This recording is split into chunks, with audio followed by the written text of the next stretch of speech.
connaissons si mal notre pauvre âme immense. Elle est la mer, un infini, un élément qui ne cesse jamais et toujours recommence. Mais nous n'en savons bien que le commencement. Notre âme, elle est aussi la grande ville bleue, dont nous avons peur comme des enfants perdus, qui, muets, sans oser dépasser la banlieue, en regardent les toits et les clochers pointus. Effroi d'entrer dans cette ville, de descendre dans cette mer, enfin de tout voir et savoir. Un ancien amour mort, ce qui reste de cendre, ce qui subsiste de reflets dans le miroir. On ne connaît qu'un peu de soi, quelques pensées qu'on croit mener comme un berger bien obéi. Mais c'est la lune, au loin, qui les a recensés, qui les conduit paître en son jardin bleui. On ne sait que le bord de l'âme, quelques rêves, un peu de flot venu au-devant de nos mains, tandis qu'à l'infini se prolongent les grèves. Les plongeurs ont cherché les trésors sous-marins.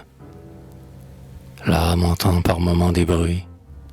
Elle soupçonne que c'est sa destinée en marche à son insu, qui circule parmi la ville bleue et sonne les cloches pour un deuil qu'elle n'aura pas su. L'âme présume un peu sa vie intérieure. Elle devine un peu par instant qu'il y a quelques enfants de cœur, avec leur voix mineure, qui cheminent dans elle en blanc, alléluia.